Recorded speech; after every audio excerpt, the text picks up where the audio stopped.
Okay. Was that the right answer? What could I have said? What should I do? Have you ever walked out of any interview or big presentations with such thoughts? We have all had such moments. With lack of confidence, where doubt creeps in. We always have a thought, I wish I knew. With lot of doubts, with lack of clarity and confidence, we have faced many situations in our life. So yeah, that brings me to today's story. I'm going to talk about Cluely.ai. So what is Cluely? Roy Lee, a 21-year-old guy, a Korean American, is a college dropout, a 21-year-old guy, has raised 5.3 million US dollars for his startup. This startup helps users to crack through interviews, go through tests, and many sales calls. This controversial tool aims to disrupt the traditional interview and meeting methods. He used the tool himself to crack through one of the major tech firms, but on discovery, he got suspended from his college and also lost his job. All for creating something too smart. Yup, you had me right.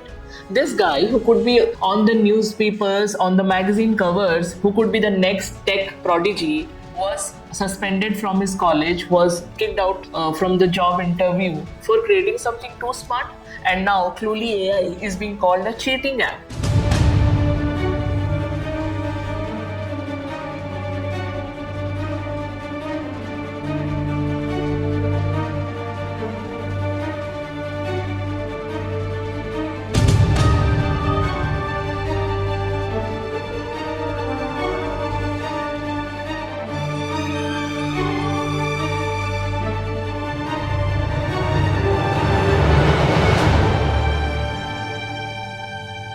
Now let's unpack that.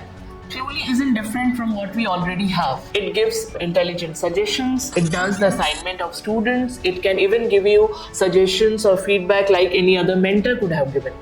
So there is the problem, right? It's too good. It doesn't only help, it practically answers. But then, what is the difference between Cluely or ChatGPT or Suno AI or Midjourney or even Canva? Is it the intention behind the tool? Or is it the tool itself? Or is it the situation in which we are in a urge to use the tool? Cluely is being praised by some and also being labeled as cheater by others. And in the middle of this, a 21-year-old guy who is not a villain, not even a hero, but has built something extraordinary. Because he could. So let me ask you this. When somebody uses ChatGPT to write a script faster, or Suno AI to compose music without any instrument, when a designer uses Midjourney to create logos, 10 different logos in 10 minutes, or any content strategies using the templates on Canva to showcase his or her strategy, are they really cheating? Or are they less creative? No. They are being efficient, they are being smart, and they are adapting. But here's the twist. Recently, a news page, I won't name names, has used AI to create the Ghibli replica of the Pahalgam terrorist attack. Some also use AI to create emotionally stirring visuals of the helpless animals in Telangana at Kancha Gachibowli. Yes, a real world human tragedy transformed into visually aesthetic AI generated fantasy. Now tell me, is that okay? Is it about AI, what AI can do anymore? Or is it about who is giving a prompt to AI to create such things? And yes, this is the place where morals come in.